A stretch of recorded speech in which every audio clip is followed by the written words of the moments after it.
friends, welcome back to Ortho Rock. I am still having problems with OBS. I really don't understand why, but it keeps resetting stuff and updating, and it's just being a pain in the neck. But we're not going to worry about that. We're going to carry on today. So this is my third attempt to record this video. Maybe it'll work this time. So first off, I want to say, if you guys, I've got two channel recommendations that I want to make to you guys. Just because I'm friends with one guy, and another guy's a friend of a friend, and he's just getting started. So the first one is Orthodox Review with Raphael, who's a friend of mine. I've had beers with him. I've met him IRL, even though he lives pretty far away. Really good guy, really cool story. He's like a big book nerd. He gets very granular on like analyzing books that are coming out from the different Orthodox presses.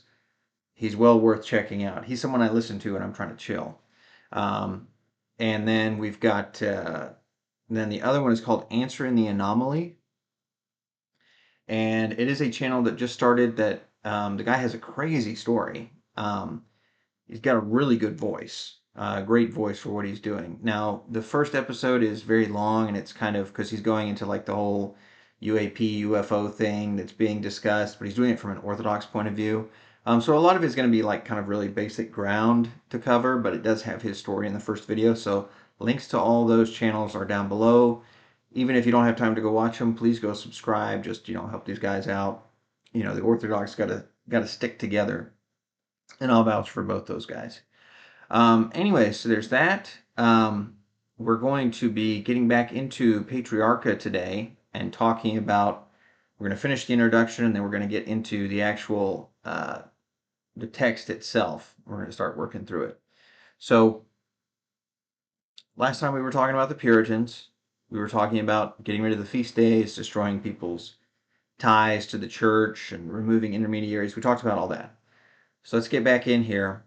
Quote, in a broad sense, what we can note is that throughout this period, so this is the 1600s, there was a general and sustained trend towards systemizing Protestant ideas centered on the radical individual within a non-theological setting. This occurred not just in the realm of politics, but also epistemology and ethics, all concepts which are invariably tied in with the nature of authority. So if your epistemology, as we're about to see, if your epistemology is an individualist one, which is what it is today, you can't appeal to anything outside yourself, right? Everything has to be immediately available to you all at once. If you can't appeal to anything outside of yourself, that means you can't appeal to tradition or a higher authority. It's really centered on you and what you can understand, what you can know, and what you can prove. That is going to change your view of authority. If tradition can't be an authority, this means the church can't be an authority. Like you follow the line down. So your epistemology, your ethics, and your form of government are actually all tied together. This is what people don't understand. More and more and more, I come across this, and I'm consistently amazed at how incoherent people's thought is, because they'll just be like, well, I want to do like this. I'm like the Mormon guy who like tries to talk about Descartes, and I'm like, I mean, what are you talking about? Mormonism doesn't do philosophy. I mean, you could try, but you've got like this one fractured area over here, and then this other fractured area over here, and like they don't really meet, and there's no connection, and it's just sort of, well, I like this, and I like this, and I like this, like a cafeteria, like a buffet, and it's like it doesn't really work that way. So yeah, what happens with your epistemology, your ethics, your religious beliefs, those all condition what your ideas about authority and government are going to be. They're all connected. They're all connected. This is why you have to have a confessional state. This is why people used to go to war over this stuff. It's important. Um, so, the author of this introduction is going to quote from the work of the philosopher Alasdair MacIntyre. He's pretty famous in this next paragraph. And actually, the quote is really phenomenal, so I'm going to quote it in full. Quote, in the field of epistemology for MacIntyre, the Enlightenment's interpretation of first principles is a foundationalist one where first principles had to supply two functions. First, they had to warrant an immediate, justified certitude on the part of any rational person who uttered it in the appropriate way, perhaps in the appropriate circumstances. And second, they had to be able to furnish the basis of all further knowledge. Central to this modern first principle is a rejection of authority evident by placing the start point of epistemology on the individual abstracted from context. The ground from which epistemology is being launched in this sense is the radical individual, who, like the Protestant, working from Scripture alone, has no need for authority to provide him with a basis from which to understand what is before him. This project has failed and has led to these systems becoming what they were originally supposed to transcend: traditions. End quote. That's such a great paragraph. It sums everything up very nicely. Let me break it down a little bit more though. So your epistemology is how you know what you know. All right, and I know all you high IQ special beings who watch these videos, you know that. But what is the starting point of your epistemology? Well, for us in the Orthodox Church, it's revelation, it's tradition, it's the shared communal life of, the continued incarnation, which is the church on earth, right? Our revelation from God is the starting point of our epistemology.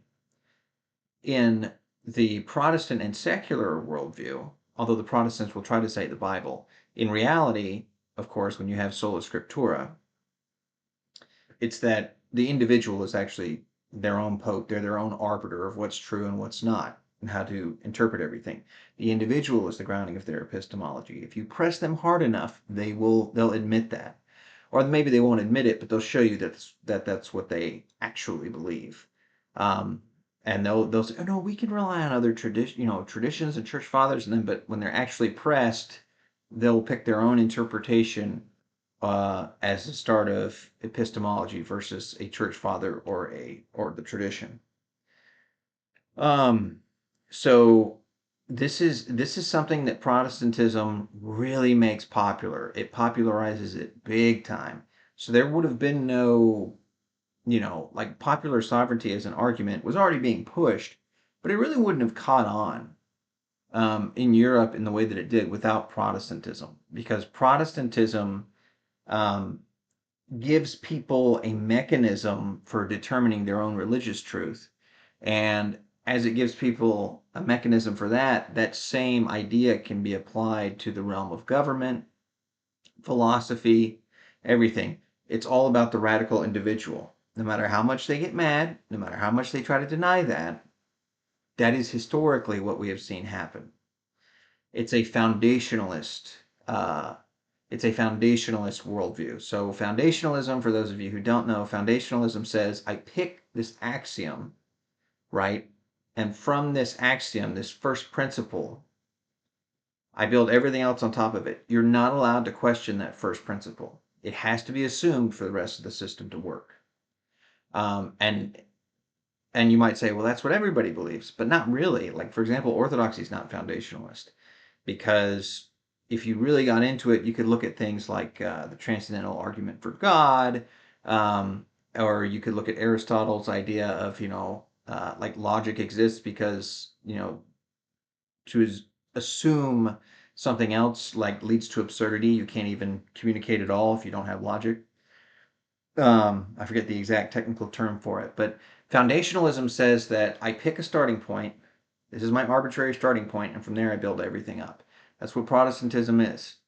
It's the radical individual interpreting the Bible, and they use whatever they want. It's all buffet style, and they build their system off of it. You're not allowed to question the foundation. This is why when you watch sola scriptura debates, the vast majority of Protestants they'll start off by sounding very like, oh, we like the church fathers too, but as you press them in, you start showing them that, well, the church fathers disagree with you. You're not really connected to any tradition, apostolic tradition. They start to shed that very quickly and start saying very mean things about the people that they supposedly allow to be a lesser authority. Um, so uh, this epistemology. So sola scriptura says, I don't have to listen to tradition. I have this book in front of me. I can interpret it. I can have this immediate verification or basis of certainty from myself and this starting point that I've assumed. Um, it totally removes the individual from all historical context. That's what you do when you take away the tradition. It's just, this is why everybody has to reinvent the wheel, because each individual has to have certitude. in and of himself, and you're not allowed in Protestantism, at least in the beginning, you weren't really allowed to like go outside of like beyond your own individual perception. Um, you know, like that's kind of where it leads. I hope that's making sense. Um, in fact, along those lines, we're going to have to talk about the book Crisis of the European Mind, which I covered on my old channel. I need to cover it again because it's really, really good. This same process is described in a different way. So if you get so when the Protestant Reformation comes along, you get rid of tradition and authority. So what are you left with? You've got me, my Bible, and God. But you hate tradition, you hate authority. After a while, you start to realize, well, God's still really cool, but this Bible, I mean, how do we know which books are in it? How do we know, how do we know that the books weren't altered, right? There's tons of Protestants who flip out over the longer version of Mark and the Deuterocanon, right? And so, and on top of that, so you start realizing that the Bible is a tradition. This is something Protestants generally cannot bring themselves to admit, especially evangelicals. Uh, so now you've got a problem because your foundation, your first principle, or one of them, is a tradition, and you're against tradition. And plus, the Bible has stuff that you as an individual find distasteful, that you don't like the wars in the Old Testament. That scandalizes a ton of people because they're a bunch of little namby-pamby wusses, right? And so, miracles, the supernatural, if you're into Masoyance or whatever, like Redeemed Zoomer, then you're going to have a problem looking at a lot of these things. Well, no, we can put evolution. Evolution's fine. Theistic evolution is fine. And I don't want to be like the not cool kid who believes in a young earth or whatever. So you start to be able to justify setting aside the Bible. You go, you know what? This Bible, it's a bunch of Bronze Age mythology. It's got mistakes. The Catholic Church has had it in their hands for, millennia before I ever got to it. I think what really needs to happen is between like me and God. Like this Bible is kind of in the way. I need an experience of God that's not mediated through this book, or maybe just the parts of the book I like. So you've gone from me, my Bible, and God to me and God, right? Okay, now, you go on for a while longer, and most people don't get to this point, but certain thinkers have, and this is how we get secularism, is that people start to realize, oh yeah, belief in God is actually a tradition, right? And which God? And oh, and by the way, this belief in God at some point is going to constrain what I want to do as an individual. So now you ditch him too, and you're left with the core principle of the radically autonomous individual, which was the point all along. All along, it was all about the individual. The epistemology, the ethics, it's whatever feels good, whatever I decide is right. Now, that sounds really crude when you put it that way, but that's the way it has played out historically. And it's not hard to understand why. It's very logical. It's this constant turning inwards on yourself. Incurvatus est, gradually shutting out more and more of the things which could hinder what you really want to do or think. Because tradition and revelation and the church and the family all had one goal, which is communion with each other. Now, are there limits and boundaries in those things? Yes, because that's the basis of communion with each other. And I don't just mean in the highest form, the Eucharist. If we're going to share life together, there are certain ways we have to act to show our love for each other, right? Um, so um, that's what it is. Like to be a radical individual, a radically autonomous individual, is to divest yourself of all limits. There's nothing that's supposed to constrain your will. Well, tradition constrains your will, right?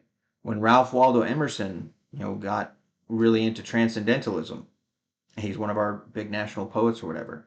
The reason he walked away from Christianity was because of the Eucharist. Literally.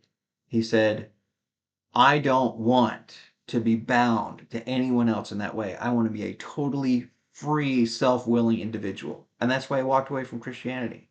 It's wild. Like, so if you think this through, this is where you're going to end up. Now, the fact that most people just haven't caught up to that yet, I mean, they're getting there now. We never were a Christian country to begin with, not really. We vaguely culturally Christian, but I mean, whatever. Um, but yeah, it's just there's no limits, there's no bounds. Okay, so now, as we talked about last time, if liberalism has all these problems, right? The radically autonomous individual, you have this, epistemology that becomes totally subjective. This ethics that becomes totally subjective. And if there's all these objections to it that they can't answer that Filmer gives, if indeed it has become itself a tradition, right? Liberalism, sola scriptura was supposed to be this way to cut off tradition. Well, guess what? The only reason people believe sola scriptura today is because it's a tradition that's been taught to them in Protestant and evangelical churches. So, and so if it can't answer all these questions, if it's become a tradition, which it was supposed to get rid of, why is it so prevalent today? It's because it was adopted for specific political reasons, liberalism.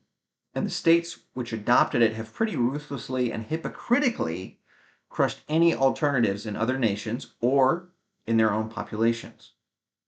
So liberalism survives because it is incarnate in a political body, not because it's self-evident or logically superior.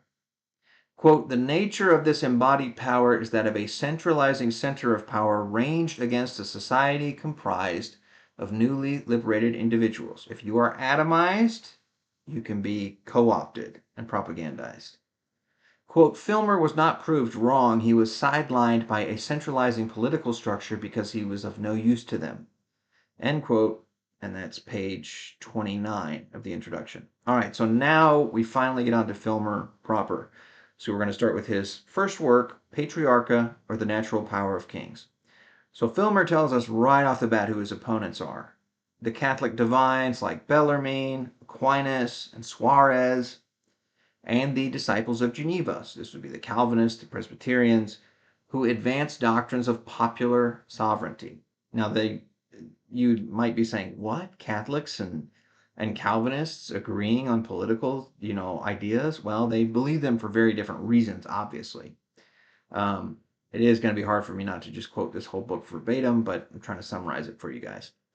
So the doctrine of popular sovereignty runs something like this. Quote, mankind is naturally endowed and born with freedom from all subjection, and at liberty to choose what form of government it please, and that the power which any one man hath over others was at the first by human right bestowed according to the discretion of the multitude. End quote, page 2. And who is pushing this, along with the Catholic scholars? Quote, the divines also of the Reformed churches have entertained it, and the common people everywhere tenderly embrace it, as being most plausible to flesh and blood, for that it prodigally distributes a portion of liberty to the meanest of the multitude, who magnify liberty as if the height of human felicity were only to be found in it, never remembering that the desire of liberty was the cause of the fall of Adam. Page 2. So Filmer is keeping in mind the older definition, the true definition of liberty. Just as the serpent tempts man in the garden, the preachers of popular sovereignty tempt the common man. You'll be free. You'll all be kings. Every man can rule himself. You don't need a king. Of course, afterwards, you find yourself ruled by an oligarchy. A Congress or Parliament. You can be drafted en masse to die in ideological wars, etc., etc. Quote, yet upon the ground of this doctrine, both Jesuits and some overzealous favorers of the Geneva discipline have built a perilous conclusion, which is that the people have power to punish or deprive the prince if he transgresses the laws of the kingdom. End quote, page 2. So if you remember the first couple videos I did on biblical monarchy, this idea that anyone other than God can judge or remove a king is not found in Scripture at all. David's interactions with Saul in 1 Samuel 24 and 26 are proof of this. But both the Catholics and the Puritans and other Calvinist groups introduced this doctrine that the people have the right to judge or remove their king. What is the basis for this right of the people? Well, in the beginning, they were all living naturally free, and then they agreed to hand over their sovereignty to a king, so they hold the right to dissolve the kingdom if it doesn't suit them. We put this together, we can take it back apart. The state of nature argument. Instead of granting this baseless premise, which is not found in the Scripture, it's not found archaeologically, it's something that was made up, ad hoc, to justify uh, the doctrine of popular sovereignty. Instead of granting this premise, the foundationalism, Sir Robert says it's going to be his main point of attack, because if you can demolish the ideas of natural political equality and liberty, which is what the state of nature is, the whole anti-monarchist project stops in its tracks. So let me simplify this.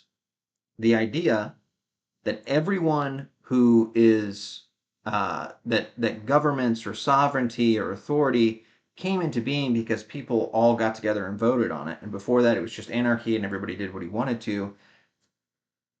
That idea, once you demolish that idea and show that man has never lived like that, that in Aristotle's words, man has always been a political animal, once you establish that, then the whole edifice falls apart. Like, popular sovereignty does not exist, at least historically. So he's gonna take that line of attack. Furthermore, Filmer wants to focus not on whether any nation or people within Europe have liberties, but where they came from. Did they come from natural rights, or were they granted by princes? Filmer says, I want the people of England to enjoy the greatest liberty under heaven, but the greatest liberty is to be under a monarch. Quote, it is the Magna Carta of this kingdom. All other shows or pretexts of liberty are but several degrees of slavery, and a liberty only to destroy liberty. Again, if we think about freedom as always coming from a higher authority and as coming with strings attached for specific purposes, then many kinds of liberty are really just honeypots given up to help certain actors gain centralized control of people and resources. The sexual revolution is a fantastic example of this, right? So now, very interestingly, he also says this, quote, if such as maintain the natural liberty of mankind take offense at the liberty I take to examine it, they must take heed that they do not deny by retail that liberty which they affirm by wholesale. End quote, page 3. So for context, so he's saying, if you get mad at me and are going to attack me because I'm exercising this so-called natural liberty to criticize your ideas about natural liberty, you're a hypocrite, right? So for context, around this time that this is being written, the Puritans and Roundheads were smashing up royalist presses and burning royalist books because they were dangerous to liberty. They also straight up arrested pro-royalist members of parliament to prevent them voting, right? It goes on and on. They're super hypocritical. We're all about freedom. I disagree. You're not free. We're coming to get you. We'll talk about it when we cover the White King book. So let's just say the Puritans were the forerunners of the SJW tolerance crowd. We tolerate everyone except the intolerant, etc. You're free as long as you don't question our free regime. So as not to startle people with the claims he is about to make, Filmer says that even though he's about to say Aristotle and other famous men are wrong on some points, he's not trying to say he's better or more learned than them, for a dwarf may see what a giant overlooks. Quote, late writers have taken up too much upon trust from the subtle schoolmen. That's like the scholastics, the Thomists, who to be sure thrust down the king below the pope, thought it the safest course to advance the people above the king, that so the papal power may more easily take place of the regal, end quote, page 4. So ironically, we owe ideas of popular sovereignty to papal apologists and scholastics. The doctrines they put forward to destroy the king's authority in order to advance the claims of the pope, of course, have no precedent in the pre-schism church. This doctrine of popular sovereignty is created by the Catholics ad hoc for a specific agenda, and many Protestants found it much to their liking, obviously for very different reasons. So the Pope tried to destroy all other monarchs, quote unquote, tried to destroy their power and say, only my office is of divine institution. Kingship is not of divine institution, because you guys have to submit to me, not just in spiritual matters, but in temporal matters, which is something Catholics like to try to forget when we argue with them today. They don't want to talk about unum sanctum or anything like that, because the Pope has renounced all those claims now. But in the Middle Ages, it was a cause of a bunch of different wars. It was a cause of a bunch of schisms. And now they go, oh, we never should have done that. And let's just like pretend like it didn't happen. So Filmer is going to quote a nice long passage from Cardinal Bellarmine. Quote, secular or civil power is instituted by men. Wrong, it's instituted by God, but whatever. It is in the people unless they bestow it on a prince. This power is immediately in the whole multitude, as in the subject of it. For this power is by the divine law, but the divine law hath given this power to no particular man. 1 Samuel and Romans 13 would like a word with you. If the positive law be taken away, there is left no reason why amongst a multitude who are equal, everybody's anarchy, everyone's living in a state of nature, one rather than another should bear rule over the rest. So no one is fitted to rule, right? Power is given by the multitude to one man, or to more, by the same law of nature. For the commonwealth itself cannot exercise this power, therefore it is bound to bestow it upon one man or some few. It depends on the consent of the multitude to ordain over themselves a king, or consul, or other magistrate. And if there be lawful cause, the multitude may change the kingdom into an aristocracy or a democracy. End quote. So Filmer breaks this down. If by the law of God power is in the people, then God is the author of democracy, and all aristocratic or monarchical governments are illegitimate because they are ordained by men. Secondly, if the people have power from God but can't use it themselves, if they must immediately give it away, then democracy can't ever actually exist. So Bellarmine contradicts himself twice in the same short passage. In the sense that the power is given from God to all the people. Okay, well then they should just be. No, they can't exercise it though. So they have to give it away. Well, why does what? That doesn't make any sense. And then so God creates democracy, man creates aristocracies and monarchies. Okay, so God gives you power to have his God ordained form of government, but you can't actually exercise that power, so you have to create these man made institutions. Like it doesn't jive at all. And then of course in that last phrase, and if there be lawful cause, the multitude may change the kingdom into an aristocracy or democracy.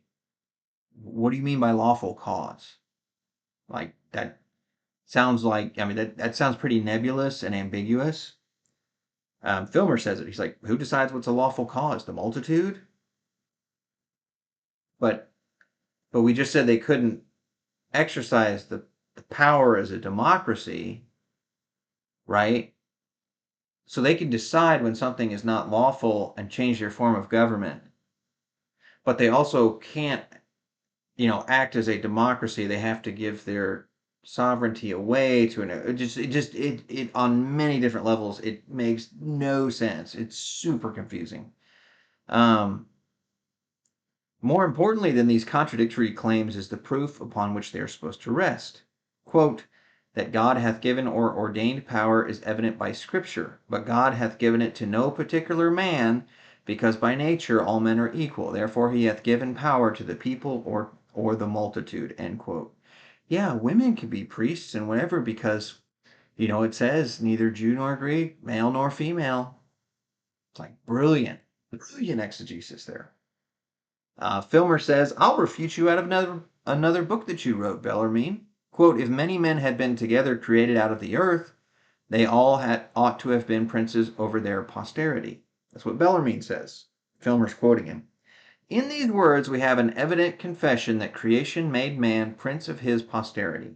And indeed, not only Adam, but the succeeding patriarchs had, by right of fatherhood, royal authority over their children. Nor dares Bellarmine deny this also.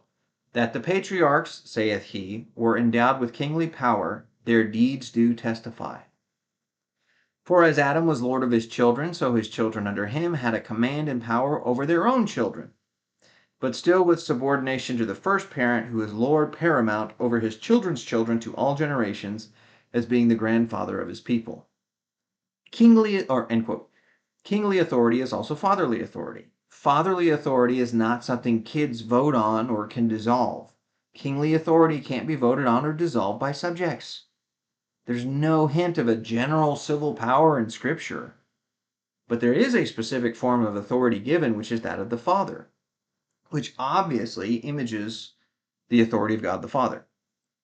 Quote, this lordship which Adam by creation had over the whole world, and by right descending from him the patriarchs did enjoy, was as large and ample as the absolutist dominion of any monarch which hath been since the creation.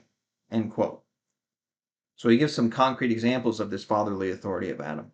In Genesis 38, Judah sentences Tamar to death for conceiving out of wedlock, because as her father-in-law, he has that authority. Okay? Abraham leads his men to war. He makes treaties and alliances. When Jacob comes back to Esau, Esau commands an army of 400 men. All these things show that all these men have kingly authority. They can make war, they can make treaties. After the flood, the nations after Babel are reckoned according to their patriarchs, named after the father of their tribe or clan. It's not a bunch of anarchist communes or mobs. The Bible treats them like they're just big families which are given dedicated spaces on the earth. Genesis 10:5. By these were the isles of the Gentiles divided in their lands, everyone after his tongue, after their families in their nations. Verses 20 and 32 repeat this formula for the descendants of Ham and Shem.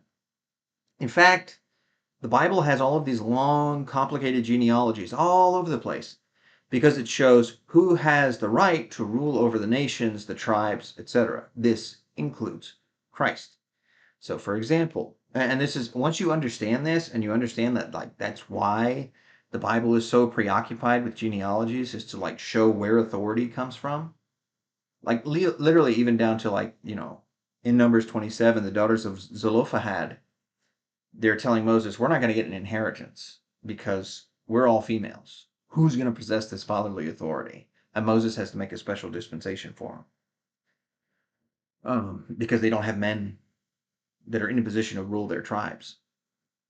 There is a Methodist church on the way to our Orthodox church that we, every once in a while they have a sermon series. They're always horrible, but every once in a while my wife and I decide to listen in on YouTube just so that we can kind of, see what's going on with them.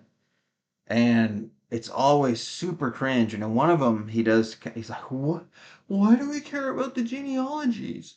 I know you guys are reading these genealogies and you're just like, why is this here? And he begat so-and-so and he begat... And he just went on and on about how, like, well, I'm here to tell you, it is actually important because it shows who's in the line of David.